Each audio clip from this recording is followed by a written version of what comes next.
তোদের গুনার চাইতে আমার রহমত অনেক বেশি। এই জন্য আল্লাহ নবীকে বলে, ও নবী আপনি শোনান না, আপনি শুধু শান্তির বাণী শোনান, আপনাকে আমি লাঠি দিয়া পাঠাই নাই। লাস্তা আলাইহিম বিমুসাইতির, আল্লাহু আকবার বলেন। লাস্তা আলাইহিম বিমুসাইতির, আপনাকে আমি লাঠি নিয়ে তাদেরকে পিঠাইবার জন্য পাঠাই নাই, আপনাকে আমি রহমত বানায়া পাঠাইছি। আল্লাহু আকবার বলেন। আপনি তাদেরকে অভয় বাণী শোনান, বাশিরু ওয়ালা তুনাফিরু, তাদেরকে আপনি খুশির সংবাদ শোনান, তাদেরকে আপনি ভালো সংবাদ শোনান। ওয়ালা তুনাফিরু, নৈরাশ কইরেন না, নৈরাশার বাণী শোনায়েন না। ইয়াসসিরু, আপনি সব কিছু সহজ করেন। ওয়ালা তুআসসিরু, কঠিন কইরেন না। আল্লাহু আকবার বলেন। কঠিন কইরেন না, কেননা লা ইউকাল্লিফুল্লাহু নাফসান ইল্লা উসআহা। আমি দিনের মধ্যে এমন কোন বিষয় রাখি না যেটা আমার বান্দাদের জন্য কঠিন হবে। কথা বলেন। আল্লাহ তাআলা বলে, ওগো নবী আপনি তাদেরকে শুধু, আপনি তাদেরকে আশার বাণী শোনান। আপনি বলেন, ফাকুলতুস্তাগফিরু রাব্বাকুম ইন্নাহু কানা গফফারা ইউরসিলিস সামাআ আলাইকুম মিদরারা ওয়া ইউমদিদকুম বিআমওয়ালিন ওয়া বানিন ওয়া ইয়াজআল লাকুম জান্নাতিন ওয়া ইয়াজআল লাকুম আনহারা। আমি তো আল্লাহ আছি, আমি গফফার। আল্লাহ কি বলেন? আল্লাহ গফফার। সুতরাং তাদেরকে আপনি আশার বাণী শোনান, আশার বাণী। আবু জাহেল নবীকে কষ্ট দেয়, আবু জাহেলের জন্য নবী বদদুয়া করে না। কথা বলেন। আবু জাহেলের জন্য নবী বদদুয়া করে না, প্রতিশোধ নেয় না। কিন্তু এমন বহুত মানুষ আছে সামান্য একটু বললেই বাস অ্যাকশন শুরু হয়ে যায়। কথা বলেন ঠিক কিনা? অ্যাকশন শুরু হয়ে যায়। না না না, মুসলমানের আদর্শ এমন হতে পারে না। মুসলমানের আদর্শ হবে মুহাম্মাদুর রাসূলুল্লাহ সাল্লাল্লাহু আলাইহি ওয়াসাল্লামের আদর্শ আর মুহাম্মাদুর রাসূলুল্লাহর চরিত্রের মাধুর্য দ্বারা বাইন্ডিং করা। কথা বলেন ঠিক কিনা? মুহাম্মাদুর রাসূলুল্লাহ সাল্লাল্লাহু আলাইহি ওয়াসাল্লামের আদর্শে কাউকে কষ্ট দেওয়ার কোনো ইতিহাস, কথা বলেন, কারোর থেকে প্রতিশোধ নেওয়ার ইতিহাস, কথা বলেন, আছে? মুহাম্মাদের চরিত্রের মধ্যে শুধু আছে মাফ করে দাও, মাফ করে দাও, মাফ করে দাও। আল্লাহু আকবার বলেন। কারণ মুহাম্মাদুর রাসূলুল্লাহ সাল্লাল্লাহু আলাইহি ওয়াসাল্লাম দোস্ত। কার দোস্ত? আওয়াজ করে বলেন, কার দোস্ত? আল্লাহর দোস্ত। আল্লাহ তাআলার সিফাত আর জাতের ভিতরও আছে, আমার বান্দা যত গুনাহ করুক আমি আমার বান্দাকে মাফ করে দিব। আল্লাহু আকবার বলেন। আল্লাহ বলে, বান্দা বান্দি কত গুনাহ করছো, কত গুনাহ করবি, সব আমি মাফ করে দেব। কুল ইয়া ইবাদিয়াল্লাযীনা আসরাফু আলা আনফুসিহিম লা তাকনাতু মির রাহমাতিল্লাহ ইন্নাল্লাহা ইয়াগফিরুয যুনুবা জামিআ। আল্লাহু আকবার বলেন। তোদের যত গুনাহ আছে সব আমি মাফ করে দেব। আমার একটা নাম আছে গফফার। সুবহানাল্লাহ বলেন। আল্লাহ তাআলা বলে, আমার একটা নাম আছে গফফার। আল্লাহ তাআলা মাফ মাফ করার জন্য বান্দা বান্দিরে ডাকে। আল্লাহ কয়, আল্লাহ ডাকে ফাকুল তুস্তাগফিরু রাব্বাকুম। অন্য জায়গায় আল্লাহ বলে ওয়াসারিউ ইলা মাগফিরাতিম মির রাব্বিকুম। আল্লাহু আকবার বলেন। আমার আল্লাহ বলে আসো তোমাদের খোদার ক্ষমার দিকে আসো, ক্ষমার দিকে আসো। ওয়াসারিউ ইলা মাগফিরাতিম মির রাব্বিকুম। অন্য জায়গায় আছে ওয়াসারিউ ইলা মাগফিরাতিম মির রাব্বিকুম। আবার অন্য জায়গায় আছে আয় জান্নাতের দিকে আয়। আল্লাহু আকবার বলেন। আল্লাহর জান্নাতটা কত সুবিশাল। আল্লাহ বলে আরদুহাস সামাওয়াত, আসমান এবং জমিনের চাইতো আরো বিশাল আমার আল্লাহর জান্নাত। আল্লাহু আকবার বলেন। আর জোরে বলেন আল্লাহু আকবার। আমরা তো দৌড়াই দুনিয়ার দিকে, আর সাহাবায়ে কেরাম দৌড়াইছে জান্নাতের দিকে, সাহাবায়ে কেরাম দৌড়াইছে আল্লাহর ক্ষমা আর মাগফিরাতের দিকে, আর আমরা দৌড়াই কলকির দিকে, ইয়া আব্বার দিকে। কথা বলে না। আমরা দৌড়াই গাঞ্জার পিছে, আমরা দৌড়াই কথা কয় না। আমরা দৌড়াই বোতলের দিকে, আমরা দৌড়াই বাবার দিকে। কথা কয় না। বাবা তালাশ করে বাবা, আর সাহাবীরা তালাশ করছে কাবা। আল্লাহু আকবার বলেন। আমরা তালাশ করি বাবা, সাহাবীরা তালাশ করছে কাবা। আল্লাহু আকবার বলেন। ওরা সাহাবীরা জানে এই কাবা যদি তালাশ করি তাহলে কাবার মালিকের পাওয়া যায়। আল্লাহু আকবার বলেন। কাবার মালিককে ফালিয়াবুদু রাব্ব হাযাল বাইত,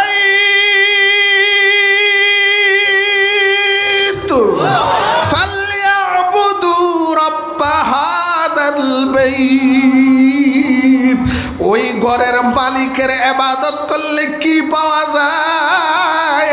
আমার আল্লাহ বলে ফালিয়াবুদু রাব্ব হাযাল বাইত আল্লাযী আত'আমাহুম মিন জু' ওয়া আমানাহুম মিন খাউফ। ওই ঘরের মালিকের ইবাদত করলে রিজিকের অভাব হয় না। আল্লাহু আকবার বলেন। ওই ঘরের মালিকের ইবাদত করলে কোন স্বৈরাচার আমাকে জেলখানায় নিতে পারে না। কথা বলেন ঠিক কিনা? কোন স্বৈরাচার আমার উপর জুলুম করতে পারে না। কোন স্বৈরাচার মুসলমানদেরকে আবদ্ধ করে রাখতে পারে না। কথা বলেন ঠিক কিনা? মুসলমানদেরকে কেউ দাবায় রাখতে পারে না, দমায় রাখতে পারে না। যেমন এক হাদিকে মাথায় গুলি করার আগ পর্যন্ত থামাইতে পারে নাই। শুনে রাখো, এক হাদিকে তোমরা শহীদ করেছ, লক্ষ কোটি হাদি বাংলার ঘরে ঘরে জন্ম নিবে ইনশাআল্লাহ। কথা বলেন ঠিক কিনা? লক্ষ লক্ষ হাদি বাংলার ঘরে ঘরে জন্ম নিবে, কোনো সন্দেহ নাই। কথা বলেন ঠিক কিনা? তোমরা দুনিয়া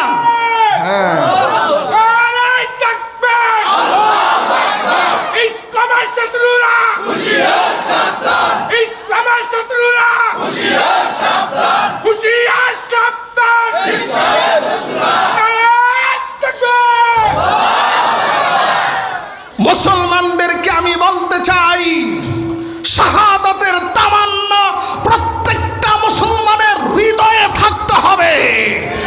যেই মুসলমানের হৃদয়ে শাহাদাতের তামান্না নাই, রাসূল বলে সে মুনাফিক, সে মুনাফিক, মুসলমান হতে পারে না। কথা বলেন ঠিক কিনা? আমরা বিড়ালের মতো 50 বছর বাঁচতে চাই না। আমাদের টার্গেট এটা না যে চেয়ারে বসে 50 সাল পর্যন্ত থাকবো। আমরা চাই এক মুহূর্ত বেঁচে থেকে কোরআনের বিধান, কোরআনের আইন বাংলার জমিনে আমরা প্রতিষ্ঠা করতে। কথা বলেন ঠিক কিনা? এই দেশ চলবে কোরআন অনুযায়ী, কোরআনের শাসন চলবে। এই দেশে দুর্নীতি, চুরি, আর জিনা চলবে না। এইটা মুসলমানদের দেশ, কথা বলেন ঠিক কিনা? এই দেশের মাটির নিচে লক্ষ লক্ষ মুসলমানের শহীদের তাজা লাশ পাওয়া যাবে যদি খোদা হয়, কথা বলেন ঠিক কিনা? এই দেশের জমিনের নিচে শহীদের লাশের মিছিল শুয়ে আছে।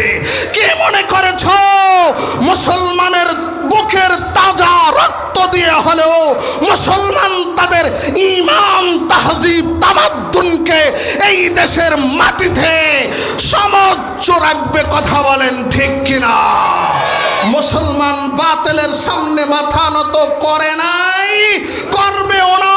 ইতিহাস রচনা করেছেন ওই কারবালার ময়দানে হযরতে হুসাইন, কথা বলেন ঠিক কিনা? আমরা হুসাইনের সন্তান, আমরা হযরতে ওমরের সন্তান, খালিদ বিন ওয়ালিদের সন্তান, যারা ময়দানে নেমে মুসলমানের যুবকদেরকে আহ্বান করে, কইরে খালিদ কইরে ওমর, আল্লাহু আকবার বলেন, কথা বলেন ঠিক কিনা? এসেছে নতুন বদর। এখনো কি তোমাদের ঘুম ভাঙ্গানোর জন্য জিহাদের গান গাইতে হবে? নাস্তিকরা আমাদের দেশের মানচিত্র খাবলে খাবলে খাইতে যাচ্ছে। আমাদের মুসলমানদের এই পবিত্র বাংলার মানচিত্রকে অপবিত্র করতে যাচ্ছে। আমরা এটা হতে দিব না, দিব না, দিব না, কথা বলেন ঠিক কিনা? আল্লাহু আকবার। মুসলমান যদি বেঁচে থাকো সিংহের মতো বাঁচবা, সিংহের মতো বাঁচবা। কিসের ভয় করো? রিজিকের ভয় করো। হ্যাঁ, রিজিকের ভয় করো। রিজিক কে দেয়? রিজিক কে দেয়? হোয়াইট হাউস, পেন্টাগন, ভারত, কথা বলেন। রিজিক কি হাওয়া ভবন থেকে আসে? রিজিক কি বঙ্গভবন থেকে আসে? রিজিক আসে আসমান থেকে। রিজিকের মালিক আল্লাহ, কথা বলেন ঠিক কিনা? যিনি রিজিক দেয় তার গোলামি ছাড়া অন্য কারো গোলামি করব না। এই মাথা তার সামনে নত করব, কোন ফাসিকের সামনে মাথা নত হবে না। এই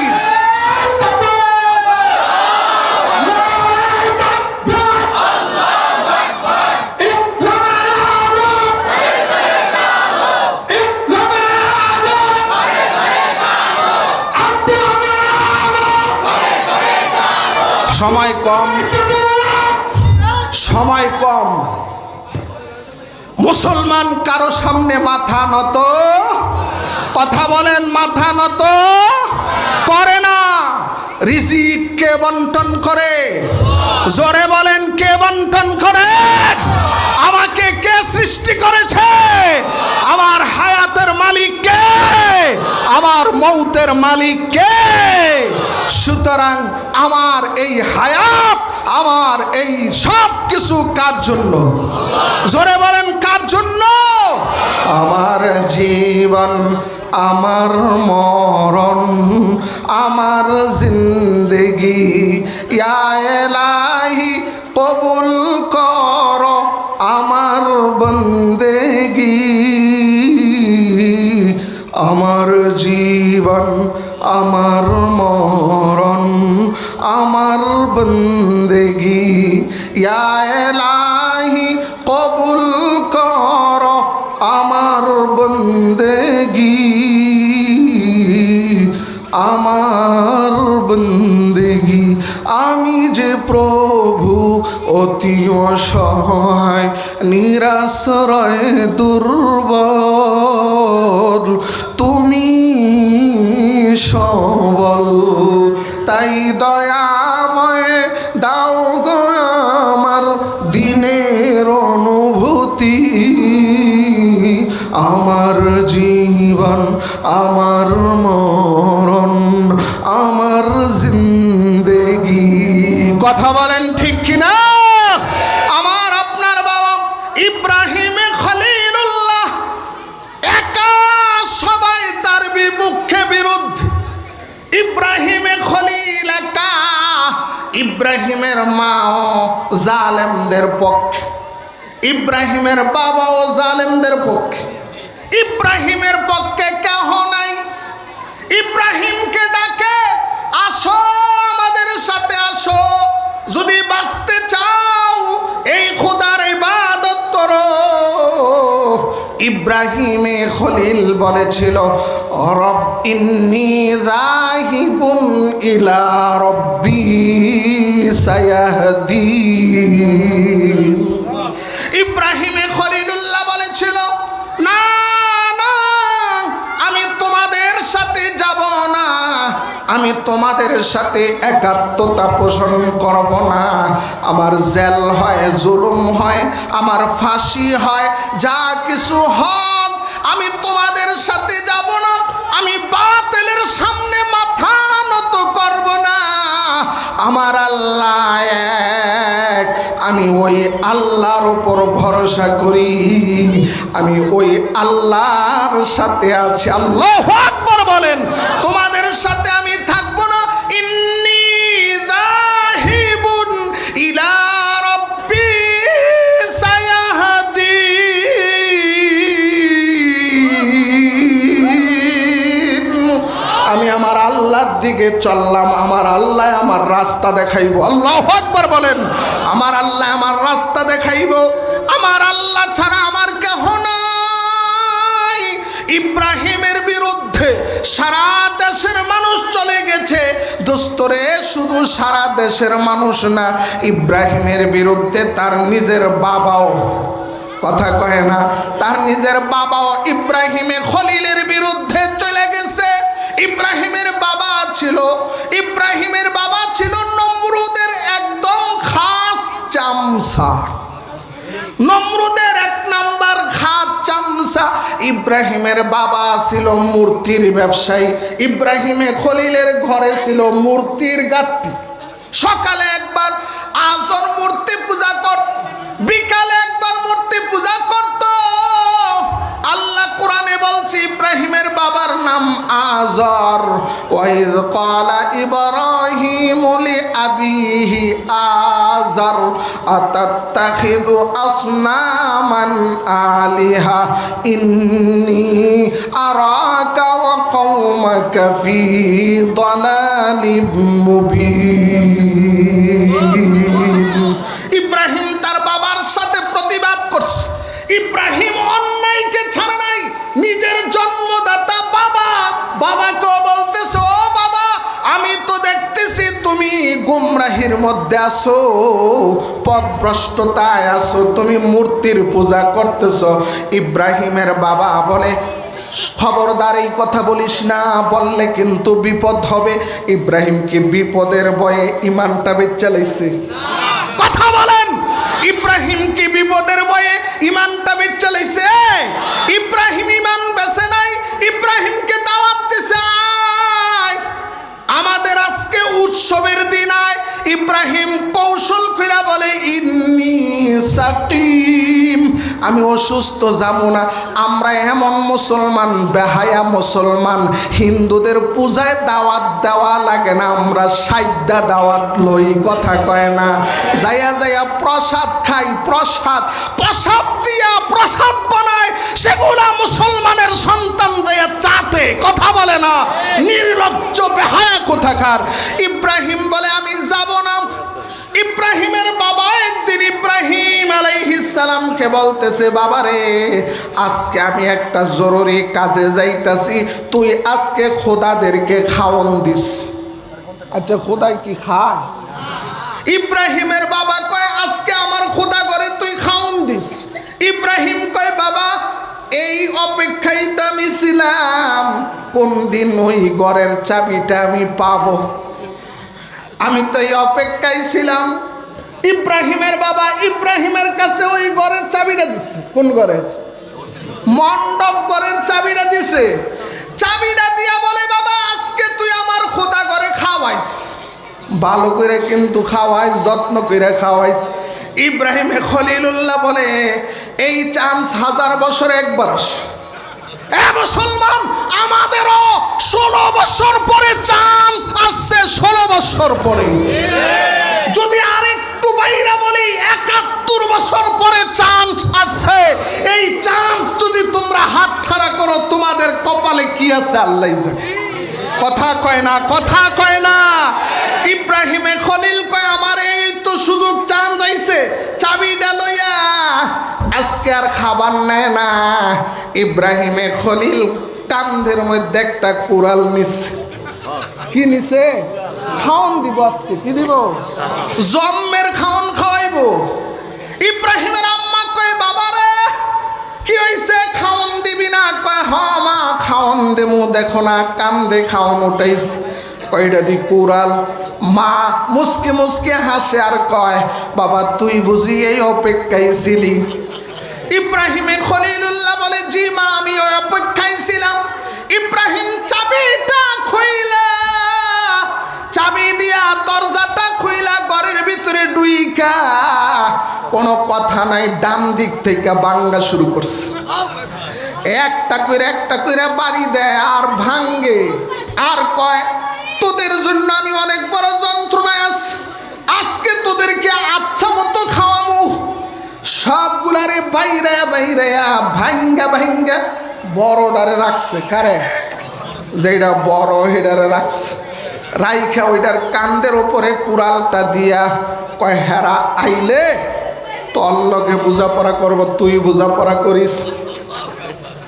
ইব্রাহিমে খলিল বড়টার কান্দের ওপরে কুড়ালটা ঝুলাইয়া দিয়া আইসা পড়ছে। ওই দিক দিয়া মিস্টার ইবলিস তাবলীগের কাজে লেগে গেছে। ইবলিস পুরা দেশের ভিতরে তাবলীগ করতেছে।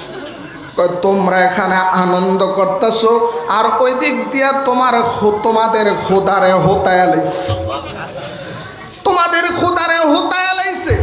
হ্যাঁ তো মাথা নষ্ট কিরে, কে হোতাইছে? আইসা দেখে ঠিকই বড়টা শুধু আছে একটা কুড়াল তার কাঁধের উপরে রাখা, সবগুলা হুইয়া রইছে। ওরা একে অপরের সাথে আলোচনা করে এই কাজটা কে করতে পারে। একজন আর একজন রে কয় এই কাজটা ওই যে একটা যুবক আছে না মানুষ যার নাম ইব্রাহিম, কয় কি কয়? ইব্রাহিম কয় আমার মনে হয় হ্যাঁ এই কাজ। কারণ ওরে মাঝে মাঝে দেখি কি করে, আমাদের সমালোচনা করে। দেখেন না আমাদের দেশে যারা একটু হক কথা কইতো তাদেরকে অন্ধকার ঘরে নিয়ে ঢুকাইতো। কথা কয় না, কথা কয় না।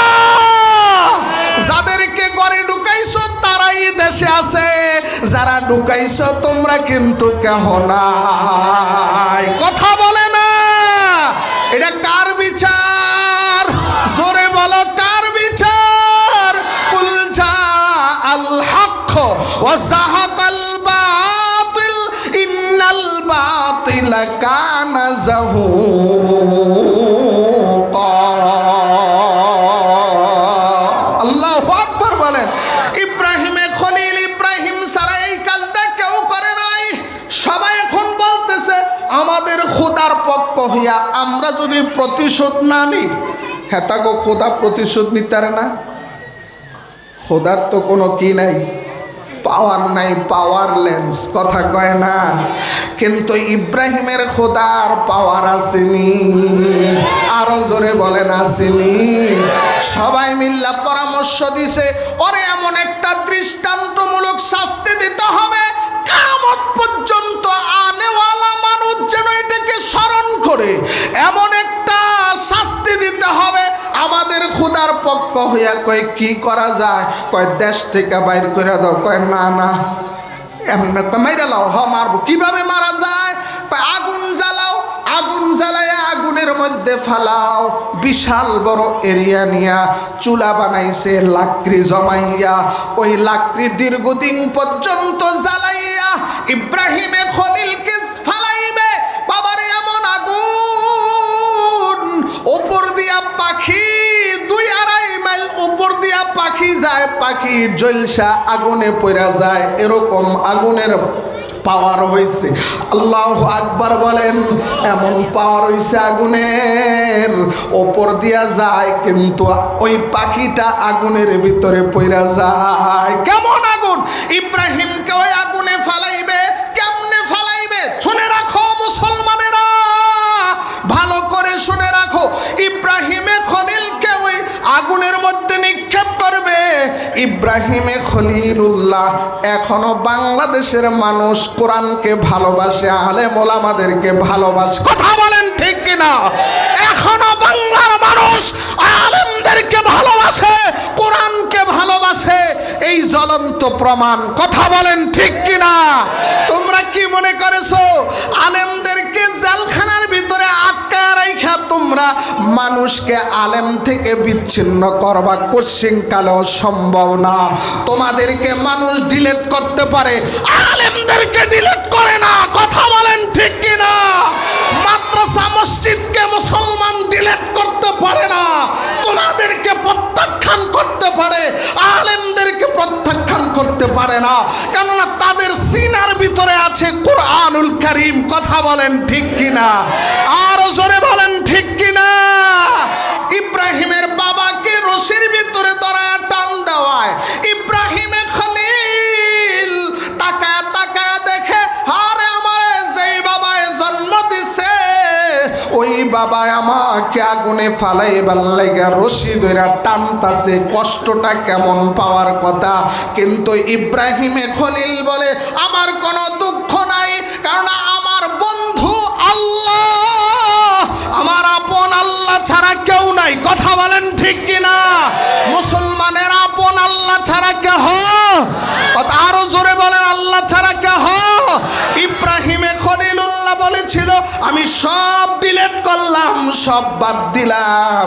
ইন্নী ওয়াজ্জাহতু ওয়াজহিয়া লিল্লাযী ফাতারাস সামাওয়াতি ওয়াল আরদা হানিফাও ওয়া মা আনা মিনাল মুশরিকিন। আমি এই কাফের বেঈমানদের সাথে নাই, আমি মুসলমান। আল্লাহু আকবার বলেন। আমরাও মুসলমান, আমরা নাস্তিকদের সাথে নাই। কথা বলেন ঠিক কিনা? আমরা কোরআনের পক্ষে, মুহাম্মদুর রাসূলুল্লাহ সাল্লাল্লাহু আলাইহি ওয়াসাল্লামের সৈনিক, আল কোরআনের সৈনিক। আমি নেই কো পরাজয়, এক আল্লাহর গোলাম আমি, এই তো পরিচয়। এক আল্লাহর গোলাম আমি, এই তো পরিচয়। ঠিক কিনা বলেন? আল কোরআনের সৈনিক, আমি নেই কো পরাজয়, এক আল্লাহর গোলাম আমি, এই তো পরিচয়।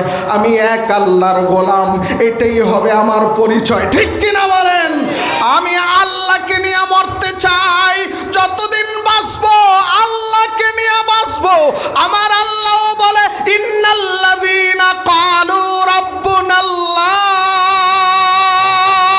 সুম্মা ইসতাকামু তাতানাজ্জালু আলাইহিমুল মালাইকা আল্লা তাখাফু ওয়া লা তাহজানু ওয়া আবশিরু বিল জান্নাতিল্লাতী কুনতুম তুআদুন নাহনু আউলিয়াউকুম ফিল হায়াতিদ দুনিয়া ওয়া ফিল আখিরাহ ওয়া লাকুম ফিহা মা তাশতাহি আনফুসুকুম ওয়া লাকুম ফিহা মা তাদদাউন। আমার ভাই হাদি আল্লাহর জন্য জীবন দিছে। বাংলাদেশের মানুষ হাদির জানাজা পড়ার জন্য সব ময়দানে হাজির। আল্লাহু আকবার বলেন। এখনো হাদির কবরের পাশে দাঁড়াইয়া মানুষ কান্দে, কথা কয় না। এইটার নাম হলো সার্থক জীবন। এমন জীবন তুমি করিয়া গঠন, মরিলে হাসিবে তুমি, কাঁদিবে ভুবন। এমন জীবন করিও না গঠন, মরিলে কাঁদিবে তুমি, হাসিবে ভুবন। যেদিন তুমি এসেছিলে ভবে, কেঁদেছিলে শুধু তুমি, হেসেছিল সবে। কথা বলে না? যেদিন তুমি এসেছিলে ভবে, কেঁদেছিলে তুমি একা, হেসেছিল সবে। এমন জীবন তুমি করিয়া গঠন, মরিলে হাসিবে তুমি, কাঁদিবে ভুবন। এমন জীবন করিও না গঠন, মরিলে কাঁদিবে তুমি, হাসিবে ভুবন।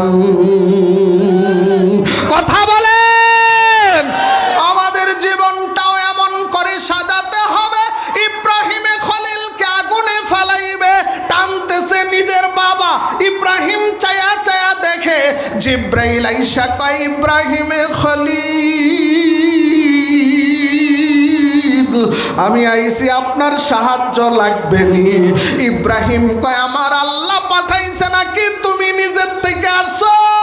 জিব্রাইল আমিন বলে ওগো খলিলুল্লাহ আমি আপনার কষ্ট দেখা আমি আইছি, আল্লাহ পাঠায় নাই। ইব্রাহিম কয় আমি যে আল্লাহর জন্য আগুনে পড়তেছি হ্যাঁ কি দেখে না নাকি? হ্যাঁ সাহায্য না আসা পর্যন্ত আমি কারো সাহায্য চাই না। আল্লাহু আকবার বলেন। ইব্রাহিম বলে তোমার সাহায্য আমার দরকার নাই, যার জন্য আগুনে পড়তেছি সে যদি আমার এখান থেকে উদ্ধার করে তাইলে আমার সাহায্য প্রয়োজন, নচেত আমার সাহায্য দরকার নাই। এই কথা বলার পরে আমার আল্লাহ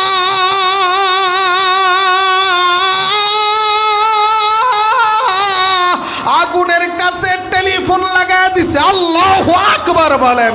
আমার আল্লাহ আগুনকে বলে কুলনা ইয়া নারু কুনি বারদাও ওয়া সালামান আলা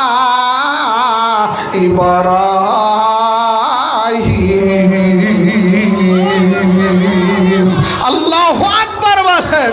আমার আল্লাহ বলে আগুন খবরদার আমার ইব্রাহিমের জন্য তুমি ঠান্ডা হয়ে যাও। আল্লাহু আকবার বলেন। কুলনা ইয়া নারু কুনি বারদাও ওয়া সালামান আলা ইব্রাহিম। আল্লাহু আকবার বলেন। ইব্রাহিমে খলিল আগুনে পড়ছে, আল্লাহর সাহায্য চলে আসছে। আর দুশমনরা তো খুশি, দুশমনরা তো খুশি। ইব্রাহিম শেষ। 40 দিন পর্যন্ত ইব্রাহিমে খলিল আগুনের ভিতরে। আমার আল্লাহ ইব্রাহিমের জন্য আগুনকে ফুলের বাগান বানায়া দিছে। আরো জোরে বলেন আল্লাহু আকবার। এই জন্য কবি বলেন আজ भी हो जो इब्राहिम का ईमान पैदा, आज भी हो जो इब्राहिम का ईमान पैदा, आग भी कर सकता हो एक अंदाज़े गुलिस्ता पैदा। আজও যদি কহো ইসলামের জন্য আল্লাহর জন্য আগুনে নিক্ষেপ হয়, আল্লাহর সাহায্য তার কাছে অবশ্যই আসবে। কথা বলেন ঠিক কিনা? এই জন্য কবি বলে আজ भी हो जो इब्राहिम का ईमान पैदा, आग भी कर सकता हो एक अंदाज़े गुलिस्ता पैदा। আজও যদি ওরকম সত্যিকারের মুসলমান হতে পারে, আজও আল্লাহ তাআলা মুসলমানদেরকে যদি আগুনে নিক্ষেপ করে, ওই মুসলমানের জন্য আগুনকে ফুলের বাগান বানায়া দিবে। খলিলুল্লাহর জন্য যদি পারে তো হাবিবুল্লাহর উম্মতের জন্য পারবে। কথা বলেন ঠিক কিনা? আল্লাহু আকবার। এরকম পরীক্ষার সম্মুখীন হয়েও আমরা সত্যের পথ থেকে পিছপা হব না। রাজি আছি তো ইনশাআল্লাহ। মুহাম্মাদুর রাসূলুল্লাহ পিছপা হয় নাই। মুহাম্মাদের ব্যাপারে আরবের লোকেরা কুৎসা রটাইছে, বিভিন্ন রকমের কুৎসা। মুহাম্মদ গরিব, মুহাম্মদ লেস কাটা, মুহাম্মদ নির্বংশ, মুহাম্মদের কোনো পুত্র সন্তান নাই। বলছি কি বলে নাই? আল্লাহ তাআলার হাবিব কাফেরদের এই সমালোচনাগুলা শুইনা মনে মনে একটু কষ্ট পাইছে। আল্লাহ তাআলা আল্লাহর হাবিবকে সান্ত্বনা দেওয়ার জন্য সূরা দুহা নাজিল করছে। আল্লাহু আকবার বলেন। আল্লাহ তাআলা বলে ও দোস্ত, এই কাফেরেরা, হারামখোরেরা, ডাইলখোরেরা, কথা কয় না, এ বাবা খোরেরা, এই হারামখোরেরা, সুদখোরেরা, যারা আল্লাহ চিনে না, যারা মুত্তা ফানি লয় না, গরু যেমন ফানি লয় না, হারামখোরের দল পানি লইব, গরুর মুত খায়, কথা কয় না। গরুর প্রস্রাব খায় কি খায় না? জোরে বলেন, খায় কি খায় না? এই গায়ে গরুর মুত খাবেন না, সেনা খাবেন না, গুলায় আপনারে কি কইলো না কইলো সেদিকে আপনি ভ্রুক্ষেপ করেন না। আমি আল্লাহ জানি আপনি কে, আমি আল্লাহ তো চিনি আপনি কে। আল্লাহু আকবার বলেন। ও নবী, আপনি কষ্ট পায়েন না। আল্লাহ সূরা দুহা নাযিল কইরা মুহাম্মদুর রাসূলুল্লাহকে সান্ত্বনা দেয়। আল্লাহ বলে ওয়াদুহা, ও বন্ধু দিনের কসম, আল্লাহু আকবার বলেন। ওয়াল্লাইলি ইযা সাজা, অন্ধকার রাতের কসম। এটা হলো একটা তাফসীর। আরেকটা তাফসীর হলো মুফাসসিরিনে হযরত বলেন ওয়াদুহা দ্বারা আল্লাহ তাআলা তার বন্ধুর চেহারা বুঝাইছে। ও নবী, আপনার সুন্দর চেহারার কসম, আল্লাহু আকবার বলেন, আপনার সুন্দর চেহারার কসম, আপনার চাইতে সুন্দর আর কেহ নাই। কারণ আপনি 14 তারিখের রাতের ওই চাঁদের চাইতেও বেশি সুন্দর। সুবহানাল্লাহ বলেন। আল্লাহ বলে ওয়াদুহা, এক তাফসীর কারক লেখেন দুহা দ্বারা হলো সকালবেলার ওই আলো যেটা চতুর্দিকে ছড়ায়া পৃথিবীকে আলোকময় করে। আরেক তাফসীর হলো, ও নবী আপনার চেহারাটা এত সুন্দর, আপনার এই চেহারার নেকাবটা আমি দুনিয়াতে 3 বার খুলেছি। সুবহানাল্লাহ বলেন। একবার আম্মা জানা আয়েশা সিদ্দিকার ঘরে খুলেছিল, আয়েশার হাত থেকে সুইটা পড়ে গেছিল। আয়েশা সুই তালাশ করতেছে, চিন্তায় পরেশান হয়ে গেছে। নবী ঘরে ঢুকছে আর আয়েশার হাত থেকে সুইটা পড়ে গেছে। আল্লাহ তাআলা ওই মুহূর্তে নবীজির চেহারা মোবারক থেকে আসল পর্দাটা উঠায়া আসল চেহারাটা বাইর করে দিছে।